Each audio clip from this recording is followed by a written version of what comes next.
Hey YouTubers, so today we're going to be making this really cute, I'm calling it the teacher charm. It looks, does that help you out a little bit?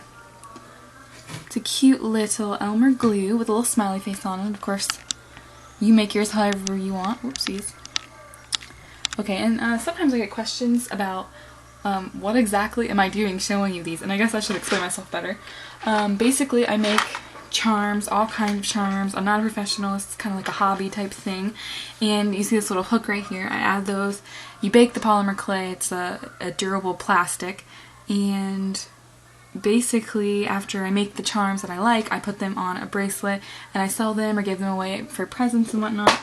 And you probably can't see, but these are a few that eventually I will get to show you. I don't know if you can see, we got some interesting things in that. It's at an awkward angle because of the the lighting I'm trying to get for you. But anyways, let's get started. So first of all, you're going to need white polymer clay, any brand. I use Sculpey, and then we have some blue and some orange. And you're going to need a cutting tool, a little finding like this to put at the top or whatever, and I'm using a pasta roller today too, but all of that is optional, of course. So you're going to want to, polymer clay, you have to use body heat to make it movable.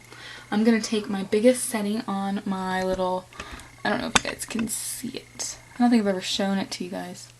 Where'd it go? What are we looking at here? Oh, this is my little pasta roller. So if I ever talk about it, now you've seen it. That actually had 50% off the other day at, what is it called? Joann Fabrics, which I love, and I got it for like 12 bucks. So, anyways, we have, oh, I forgot to show you. Okay, so we rolled it through the pasta roller at the thickest setting possible, and then I just folded it over. I just forgot to show you that part. So now we're going to make it a double thicker, it's the thickest setting on the pasta roller. So, I take my little square cookie cutter that I forgot to tell you that you would need. It's really, you don't need, I just use this to get a little bit straighter edges. And then I pop it out with my pinky. So now you have this, right? And then I like to kind of flatten it, like kind of make sure to keep its shape, but make, like, I don't know how else to explain it, but I guess instead of it being a complete square, we're trying to mush it and make it just a little bit longer so we can have the effect of this.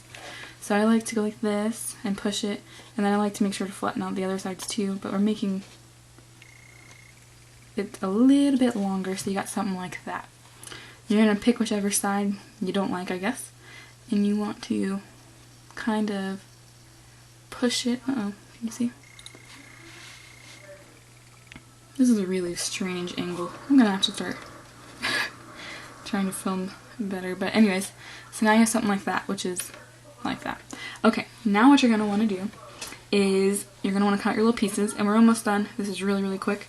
You see the little, what is this called? Triangle and little square. So I'm going to cut out the square first, and this is all about trial and error, of course. Depends on how big your little white piece is over here. And you don't have to make a square. This one's a little bit more rectangular. This X-Acto knife I bought today, and boy is it sharp. So anyways, I just put this. Oh, I forgot to tell you, I'm sorry. I rolled this out, I pre-rolled this out on the pasta roller at a very thin setting. You can roll it out by hand, of course. I rolled it out before I made this video just to speed up the process of it. And now this thing doesn't want to leave my fingers. Alright, so there's our little blue piece. Maybe it should be a little bit lower, but oh well. And sometimes I like to put the blue piece underneath the orange piece before I cut it, so I can kind of get the exact.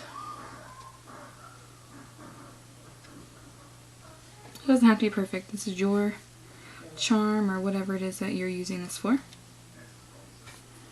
I'm using this for a teacher charm for a very awesome teacher. So then you have that. And I also took some orange Sculpey or polymer clay, rolled it, and then I kind of cone rubbed it like that. So we're making like an ice cream cone type deal. And you get a fun little shape like this, which is just one side is thinner, or well, you know what I mean. And then I kind of push it down a little bit to keep that bottom edge flat. And then, oh, I totally forgot about this part. This part is optional, of course. All the parts are. You're going to take some white.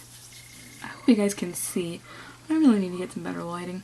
But anyways, you take some extra white and you put it right over here. Oh. Take some extra white, flatten it with your fingers. Kind of just balled mine up into a circle and then flattened with my fingers and stuck it on the top. And that's kind of that little rim that you have on the actual glue. And then this little orange piece that I've already pre-rolled, which is really easy to make, you just put on here. And you can choose to add some detail pieces before or after. Like I'm going to take this little finding thing right here that I'm going to add in this one, and I'm just going to add some little indentions that I doubt you're able to see, but they're there. And very small. I could use this if I want my little X-Acto knife if I want to make it more precise. And then you're going to want to cut your little finding. They call them findings. I think this is like an eye hook or something weird like that. Fairly inexpensive. You cut it to your right size, and you want to just stick it right in the tip of your glue and go down just like so. And that is pretty much the completed little glue. I hope you guys like this. The little face I add right here is obviously optional like everything else, and I just did that with some paint that I got at Joann Fabrics. And you're going to want to bake a piece like this, I would say for 20 minutes on 230. That's how long I'm going to bake it for. That's how long I bake most of my things because they are pretty small. I mean, ignore the chip nail polish, but in comparison to my index finger, they're fairly small. So anyways, I hope you guys kind of understood what I was talking about in this video, and I look forward to seeing you in the next one. Bye guys!